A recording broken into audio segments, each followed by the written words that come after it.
नमस्कार, बुलेटिन लेकर मैं हूं आपके साथ संदीप निरंजन। सरकार खबरों का रुख कर लेते हैं। खिजुरिया दुमका स्थित अपने आवास पर कई क्षेत्रों से पहुंचे आम नागरिकों ने मुख्यमंत्री हेमंत सोरेन से मुलाकात कर अपनी कई समस्याओं से अवगत कराया। मुख्यमंत्री सोरेन ने सभी शिकायतों को सुनने के बाद संबंधित विभागों के पदाधिकारियों को शीघ्र और प्रभावी निस्तारण के लिए निर्देश दिए। इस अवसर पर सीएम ने कहा कि हमारी सरकार आम जनता की समस्याओं के निस्तारण के लिए निरंतर प्रतिबद्ध है, साथ कार्य कर रही है। ये सरकार गांव की सरकार है। राज्य सरकार द्वारा संचालित अनेक जन कल्याणकारी योजनाएं आम नागरिकों को प्रत्यक्ष लाभ प्रदान कर रही है। सभी पात्र लाभार्थी से इन योजनाओं का लाभ अवश्य उठाएं। मौके पर उपस्थित लोगों ने राज्य सरकार की सभी योजनाओं की सराहना करते हुए मुख्यमंत्री का आभार व्यक्त किया।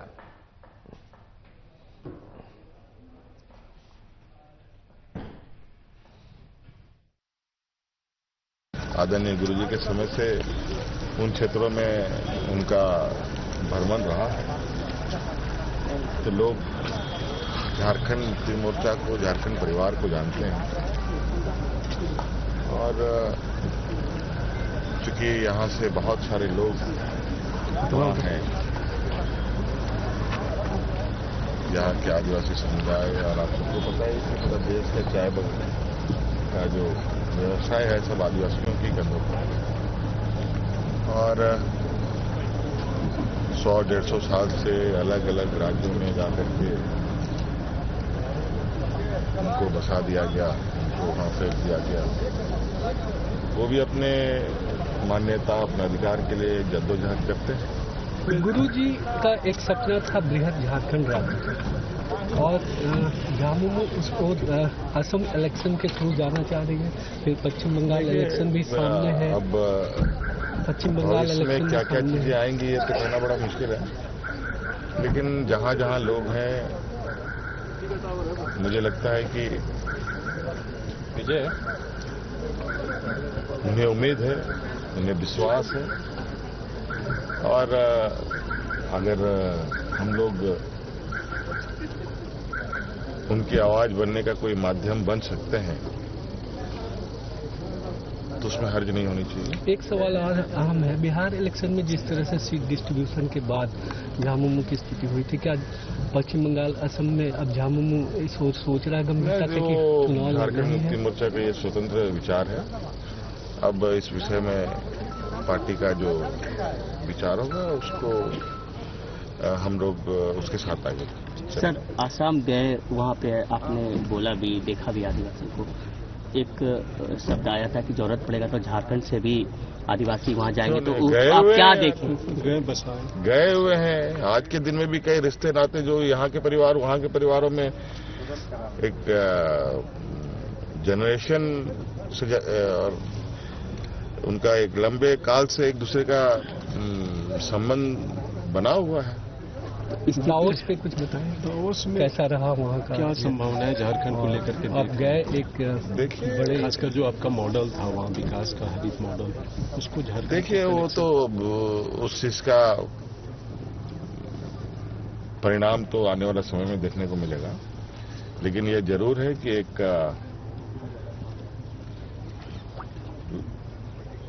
दुनिया का बड़ा वैश्विक मंच जो था, कहीं न कहीं झारखंड के संदर्भ में अगर बहुत पहले से वहां बातों को पहुंचाया होता तो आज परिदृश्य झारखंड का कुछ और होता। खैर, बीते बातों को खरीदने से तो बहुत अच्छी चीजें, अनुभव नहीं मिलती है। आगे बेहतर हो, राज्य अपने संसाधनों के साथ आगे कैसे बढ़े, अपने पैरों पर कैसे खड़ा हो, ये एक रास्ता निकालने का प्रयास।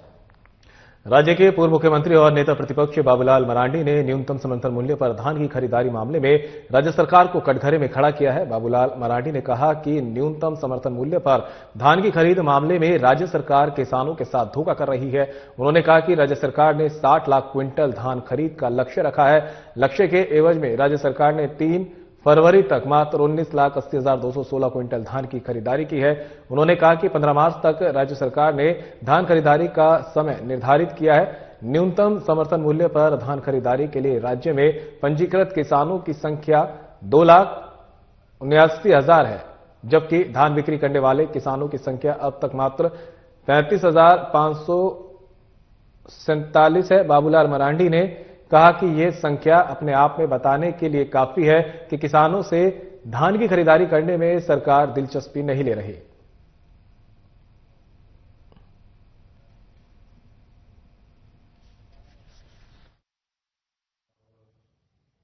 ध्यान में होगा कि पिछले जब 2024 में चुनाव हो रहा उस समय कांग्रेस पार्टी हो, झारखंड मुक्ति मोर्चा हो, लोगों ने घोषणा पत्र जारी किया किसानों के लिए। कहा था कि भाई धान का जो एमएसपी होगी या क्रय मूल्य जो होगी, समर्थन मूल्य होगी, वो 3200 रुपया। चुनाव संपन्न हो गया, सरकार बन गई उनकी। लेकिन सरकार बनने के बाद सीधे उसको 3200 जहां घोषणाएं की थी वहां पर उन्होंने मात्र 2400 रुपया दी। क्योंकि 2025 का आंकड़ा मेरे पास इस वक्त नहीं है कि 2025 में वो कितना धान खरीदारी किए थे, तो उन्होंने 2400 रुपया उसमें कहा थी। 2400 में तो 2300 रुपया तो भारत सरकार की एमएसपी ने। धनबाद के झरिया विधायक रागिनी सिंह के आवास पर बमबारी मामले को लेकर जमशेदपुर विधायक सरयू राय ने जिला प्रशासन पर सवाल उठाए हैं, जहां विधायक ने कहा कि धनबाद में जिला पुलिस की नहीं चलती, अपराधियों की सरकार चलती है। किसी ऐसे दबंग द्वारा इस तरह की घटना को अंजाम दिया जाता है जो राज्य सरकार और केंद्र सरकार में पकड़ रखता है। सबसे शर्म की बात, महिला विधायक के घर बम फेंककर अपनी दबंगी दिखाई जा रही है। बता दें कि धनबाद में मेयर का चुनाव होने वाला है और उसी को लेकर इस तरह की घटना को अंजाम देकर दबाव बनाया जा रहा है। धनबाद में इस तरह की घटनाएं आम हो चुकी है। राज्य सरकार को इस पर विशेष टीम का गठन कर कार्रवाई करनी चाहिए।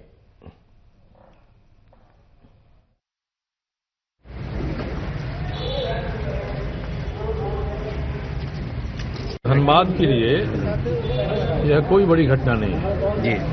धनबाद में अक्सर होते रहता है। अब वहां मेयर का चुनाव आ रहा है तो इसको लेकर भी कुछ को दबाव बनाना चाह रहे हैं। और प्रतिद्वंदी जो समूह है वहां का शासन प्रशासन धनबाद का तो ऐसा है कि जो गलत करने वाला अगर मजबूत है तो उसके हर गलती को लोग रफा दफा करते हैं। व्यक्तिगत रूप से मैंने कई ऐसी शिकायतें की हैं, मगर कोई दबंग है, मजबूत है, झारखंड सरकार में या भारत की सरकार में उसकी पहुंच है, पर कोई कार्रवाई नहीं होती। इसलिए अपराधियों का मन बढ़ते जा रहा है। और इससे अधिक शर्मनाक घटना क्या हो सकती है कि एक विधायक के घर पर बमबारी हो जाए, वो भी महिला है, घर पर बमबारी हो जाए। कोडरमा जिला भर के नगर निकाय झुमरी तलैया, नगर पंचायत कोडरमा, नगर पंचायत डोमचांच में लगातार नॉमिनेशन फॉर्म लेने और भरकर जमा करने का दौर चल रहा है। अध्यक्ष और वार्ड पद पर चुनाव लड़ने वाले प्रत्याशी अपने भारी समर्थकों के बैंड बाजों के साथ पहुंचकर नॉमिनेशन करा रहे हैं। नगर परिषद झुमरी तलैया में अध्यक्ष पद पर कामेश्वर महतो ने नॉमिनेशन कराने के बाद कहा कि लगातार जनता की सेवा की और उनके आशीर्वाद से आगे भी सेवा करते रहेंगे।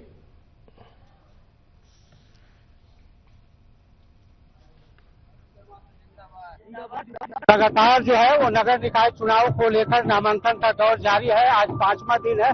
लगातार फरमाइशें गीतों का शहर कहे जाने वाले झुमरी तलैया नगर निकाय चुनाव में भी नामांकन काफी तेजी से हो रहा है। लगातार उम्मीदवार पहुंच रहे हैं। हमारे साथ कामेश्वर महतो जी है जिन्होंने अध्यक्ष पद के लिए अपना नामांकन पर्चा भर दिया है। क्या कुछ तैयारी है सर?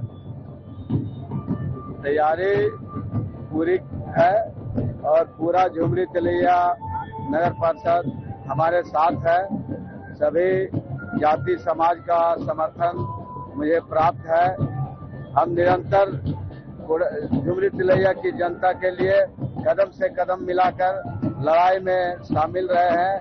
हर एक समस्या का समाधान में हम आगे रहे हैं और कई बिंदुओं पर हमने लड़ाई लड़ा है। अपना जमीन बेचते हैं तो खाली जमीन का भी होल्डिंग टैक्स जबरन लिया जाता है। 2016 से वसूली किया जाता है। और भी कई मूलभूत समस्याएं हैं, उन पर कैसे काम करेंगे आप? मूलभूत समस्या सबसे बड़ी तो यहाँ पर पानी की सप्लाई है, जो 2 समय होना चाहिए। ब्लीचिंग पाउडर का छिड़काव होना चाहिए और निरंतर जल जमाव को यहाँ से दूर करना चाहिए। छोटा सा शहर है, यहाँ रिंग रोड का व्यवस्था होना चाहिए, शहर का फैलाव होना चाहिए, जाम ट्रैफिक खत्म होना चाहिए। बहुत सारी समस्या है जिसको हमारे आने के बाद दूर होगा। हम लोग हर वार्ड में चौपाल लगाने का काम करेंगे और जनता की समस्या से डायरेक्ट हम लोग जुड़ने का काम करेंगे। इसीलिए हम 2 बार नगर निकाय चुनाव लड़ चुके हैं और हम चाहते हैं कि इस बार जनता के पास मौका है कि अपने नेता चुनने का, अपना एक परिवार जो परिवार की तरह आपके साथ सदस्य की तरह काम करे और नगर पालिका में यह नहीं लगे कि हम अध्यक्ष चुने हैं। तो लगातार आपने सुना किस प्रकार से जो कामेश्वर महतो हैं उनका दावा है कि लगातार यदि हमने काम क्षेत्र में लोगों के लिए किया है और यदि इस बार नगर परिषद अध्यक्ष के तौर पर झुमरी तिलैया में हम चुनाव लड़ रहे हैं और निश्चित तौर पर इन्हें विश्वास है कि हमें जनता आशीर्वाद देगी। ऐसे में अब देखना होगा यदि इन्हें जनता आशीर्वाद देती है तो क्या कुछ झुमरी तिलैया शहर का कायाकल्प हो पाता है। अंकु कुमार गोस्वामी, साधना प्लस न्यूज, कोडरमा। शहर की सरकार बनाने को लेकर नामांकन प्रक्रिया तेज हो चुकी है। चास नगर निगम में मेयर पद के लिए चास जेल में हत्या के आरोप में बंद विनोद कुमार कड़ी सुरक्षा व्यवस्था के बीच न्यायालय के आदेश पर नामांकन करने पहुंचे। पुलिस प्रशासन ने पीछे के दरवाजे से जेल से विनोद कुमार को लाकर नामांकन कराया। इस दौरान मुख्य द्वार पर विनोद कुमार के समर्थकों ने जोरदार नारेबाजी की। बता दें कि विनोद कुमार ठेका मजदूर जैन सिंह हत्याकांड में मुख्य आरोपी है और इसी मामले में वह जेल में बंद है। मेयर पद के चुनाव लड़ने के लिए उन्होंने नामांकन को लेकर न्यायालय से अनुमति मांगी थी, जिसके बाद न्यायालय ने नामांकन करने की अनुमति प्रदान कर दी थी। विनोद कुमार के प्रस्तावक अमित कुमार ने बताया कि न्यायालय के आदेश पर नामांकन करने आए किसी मामले में आरोपी हो जाना दोषी करार नहीं दिया जा सकता है। कोई दूसरा प्रत्याशी दोषी करार नहीं दे सकता है। जनता विनोद कुमार की एक झलक पाने को लेकर ललायित है। जनता उनके नामांकन में उमड़ पड़ी है। इससे दिखता है कि जनता उन्हें किस तरह प्यार करती है।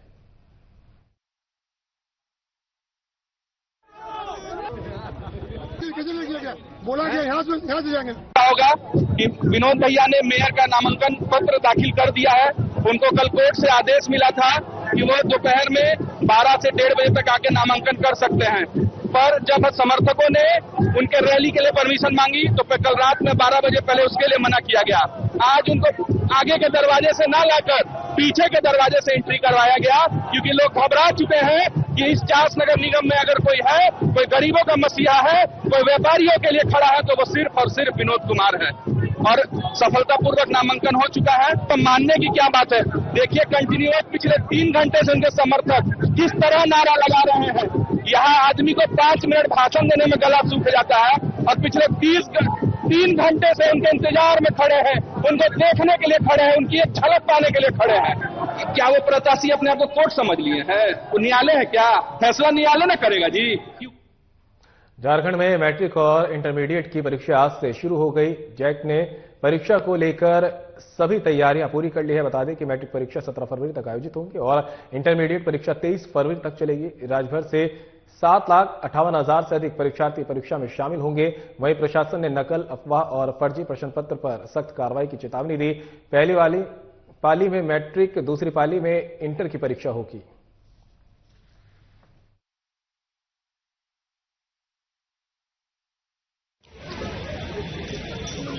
देखिए, परीक्षा कक्ष के अंदर सिर्फ एडमिट कार्ड, कलम और पारदर्शी पानी का बोतल ही हम लोग अलाउ कर रहे हैं। इसके अलावा किसी भी तरह की कोई सामग्री के साथ बच्चे परीक्षा कक्ष में नहीं जा सकते हैं। इस विद्यालय में कुल कितने बच्चे अभी परीक्षा देंगे? अभी पहली पाली में लगभग 55 बच्चों के बैठने की व्यवस्था है, मतलब उनका किया गया है।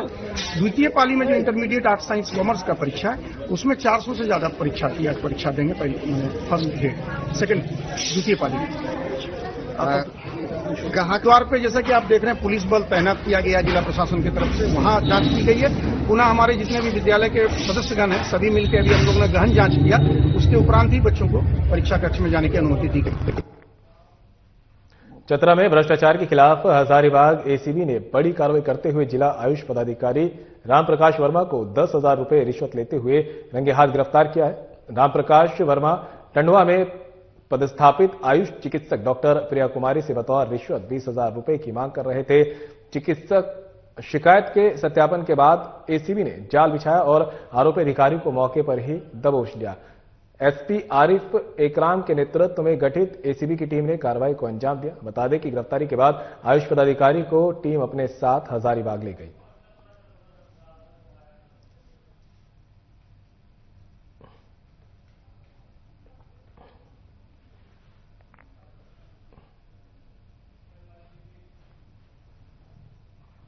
जमशेदपुर में निकाय चुनाव को लेकर देश परगना महाल से जुड़े लोगों ने जोरदार प्रदर्शन किया। प्रदर्शनकारियों ने जिला उपायुक्त के माध्यम से राज्यपाल और राष्ट्रपति के नाम ज्ञापन सौंपते हुए नगर निकाय चुनाव की घोषणा को असंवैधानिक बताया है। उनका कहना है कि संविधान के अनुच्छेद 243 के प्रावधानों के तहत जहां पेशा कानून लागू है वहां नगर निकाय चुनाव नहीं कराया जा सकता है। प्रदर्शनकारियों ने आरोप लगाया कि झारखंड में हो रहे नगर निकाय चुनाव संविधान के प्रावधानों के खिलाफ हैं।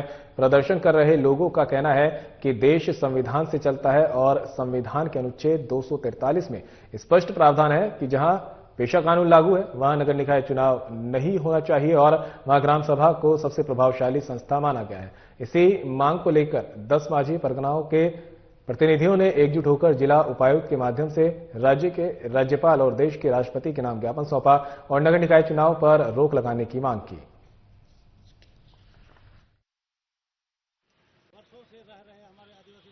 जो नगर निगम का झारखंड में चुनाव का घोषणा हुआ है, ये असंवैधानिक रूप से घोषणा हुआ है, क्योंकि हम लोग जानते हैं ये भारत देश में जब संविधान से चलता है तो संविधान के अनुच्छेद 243 जेड में साफ लिखा गया है कि 5 क्षेत्रों पर नगर निगम नगर पालिका अवैध है।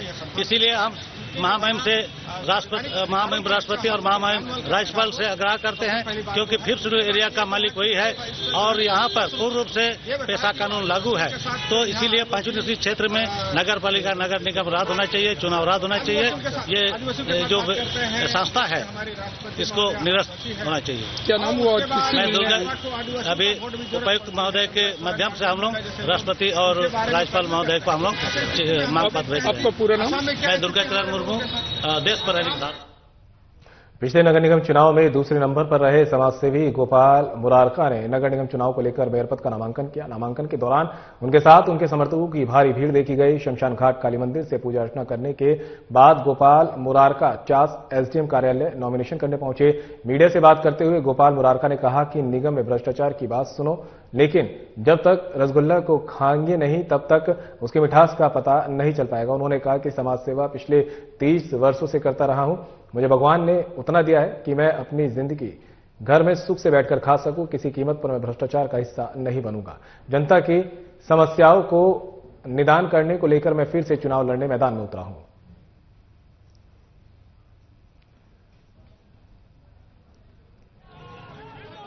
लोगों की सेवा करने आए हैं। सोच यही है कि कोई जो है भारत के मानचित्र में जो है चास को एक पहचान देनी है और उसके पीछे जो है लगेंगे और कोशिश करेंगे कि जितनी जल्द से जल्द जो है उस मानचित्र में इनका भी चास का भी नाम आए। जैसे कि ये जो लोगों के द्वारा कहा जाता है कि यहाँ सफाई नहीं हो रही, बहुत सारे मुद्दे हैं। उन मुद्दों के ऊपर में ईमानदारी पूर्वक काम करें, यही हमारी सोच है। सही बात बताइए कि बहुत सारे प्रत्याशी मैदान में हैं, क्या लगता है कैसी टक्कर रहेगी? टक्कर के बारे में हम नहीं सोच रहे हैं कि भाई मेरा क्या रिजल्ट होगा नहीं होगा। काम किए हैं, कोशिश करते हैं कि जो है जनता जनार्दन जो है उस काम के ऊपर में मुझे जो है आशीर्वाद देगी, ऐसा सोच रहे हैं। ऐसा कुछ नहीं है कि कौन प्रत्याशी किसी को हम क्यों कमजोर समझे कि वो मुझसे ज्यादा कमजोर।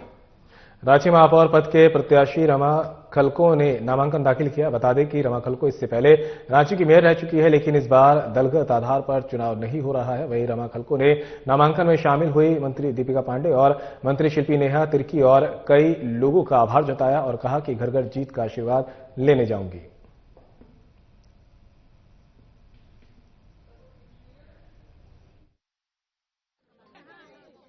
है और 5 वर्षों का काम है और बीच में जो काम रुक गया था, इस प्रकार से कॉर्पोरेशन का आप लोग देखे होंगे कि हमेशा 10 वर्षों में सिर्फ वाद विवाद में ही बिका, कोई विकास का काम नहीं हुआ। 5 वर्षों का जो काम था उसके बाद कोई काम नहीं था। अब वो जनता देख रही है, समझ रही है, जनता का सहयोग मिल रहा है और सीधे हम मैदान में।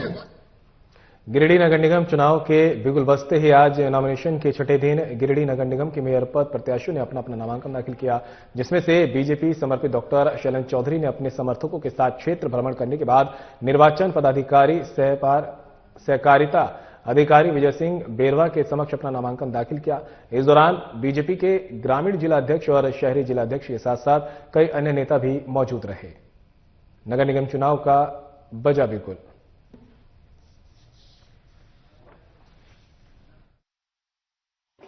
देखिए, विकास एक सतत प्रक्रिया है। पहले के लोगों ने अच्छी व्यवस्था करके गया है और अब चूंकि जनसंख्या बढ़ गया और नगर निगम के एरिया भी बड़ा हो गया, इसलिए क्राइसिस हो रहा है। हम और जल स्रोत की व्यवस्था करने का सोचेंगे और जो यहाँ खदान पड़े हैं या बहुत सारे ऐसे जगह हैं जहाँ से जल स्रोत निकाला जा सकता है, आने के बाद हम उसका अध्ययन करेंगे कहाँ कहाँ से निकाला जा सकता है। अपना काम जामताड़ा नगर पंचायत अध्यक्ष पद के लिए जेएलकेएम समर्थित प्रत्याशी लवली दुबे ने निर्वाचित पदाधिकारी अपर समाहर्ता पूनम कच्छप के समक्ष नामांकन दाखिल किया। दाखिल करने से पहले वह अपने घर के समर्थकों के साथ पैदल निकली और बाजार भ्रमण करते हुए समाहरणालय के समक्ष पहुंची। वहां से अपने 5 समर्थकों का प्रस्तावक के साथ जाकर नामांकन दाखिल करने की प्रक्रिया पूरी की। मौके पर जेएलकेएम जिला अध्यक्ष मंतोष महतो भी मौजूद रहे। नामांकन के बाद पत्रकारों से बात करते हुए लवली दुबे ने बताया कि जामताड़ा की जनता की सेवा और जामताड़ा का सर्वांगीण विकास ही मेरा उद्देश्य है। उन्होंने कहा कि जामताड़ा आज भी विकास से काफी पीछे है। आज भी यहां सड़क पर नाली का गंदा पानी बहता है।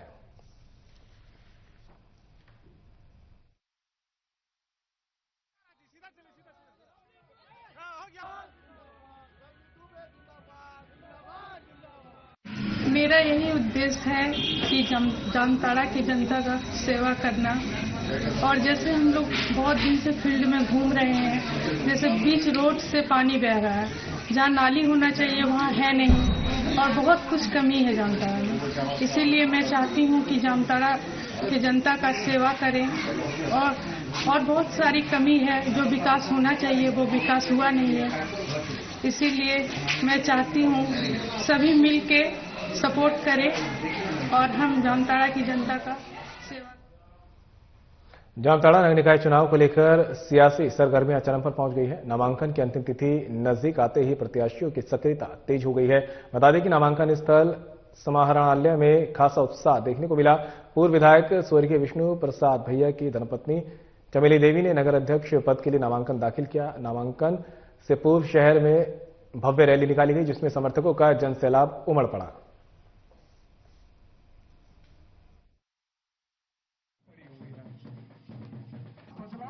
अभी तो जिस तरह जामताड़ा की हालत है, वो चारों बगल भय का वातावरण बना हुआ है, चारों बगल भ्रष्टाचार है, सभी लोग डरे समय रहते हैं, कोई कुछ बोल नहीं पाता है।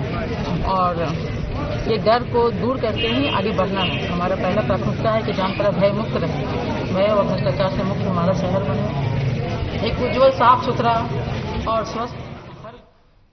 जामताड़ा उपायुक्त सह जिला दंडाधिकारी रवि आनंद ने मंगलवार को अपने कार्यालय प्रकोष्ठ में जनता दरबार आयोजित कर जिले भर से आए फरियादियों की समस्याओं को गंभीरता से सुना और कई क्षेत्रों से पहुंचे लोगों ने जमीन विवाद, अवैध अतिक्रमण, बिजली कनेक्शन, ट्रांसफार्मर हटाने, राशन कार्ड सुधार, मुआवजा भुगतान, भू अर्जन, मैया सम्मान योजना आदि मुद्दों को रखा। कई मामलों में ऑन स्पॉट समाधान हुआ, जबकि बाकी के लिए संबंधित अधिकारियों को तत्काल कार्रवाई के निर्देश दिए गए।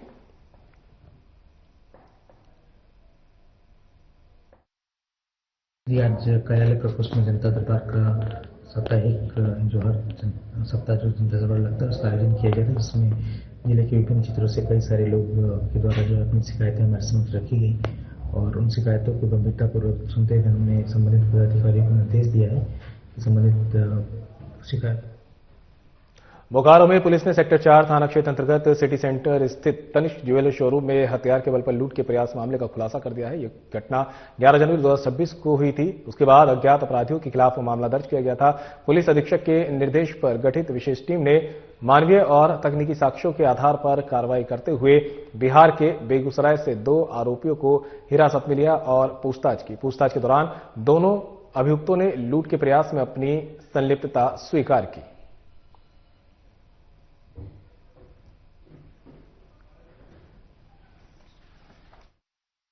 सेक्टर 4 सिटी सेंटर में तनिष्क ज्वेलरी की दुकान है, वहां पर एक डकैती की घटना जो है का प्रयास किया गया था। उसी घटना के उद्भेदन करने के लिए और छापामारी करने के लिए एक टीम का गठन किया गया था डीएसपी सिटी श्री आलोक रंजन के नेतृत्व में। उसी टीम के द्वारा अलग अलग सोर्सेज से जो है आइडेंटिफाई करते हुए, वेरीफाई करते हुए जो है उसमें संलिप्त 2 व्यक्तियों को जो है बेगूसराय से पूछताछ के लिए लाया गया अपना संदेह के आधार पर, और पूछताछ में उन्होंने अपना अपराध। बुलेटिन में मेरे साथ इतना ही, दीजिए इजाजत, नमस्कार।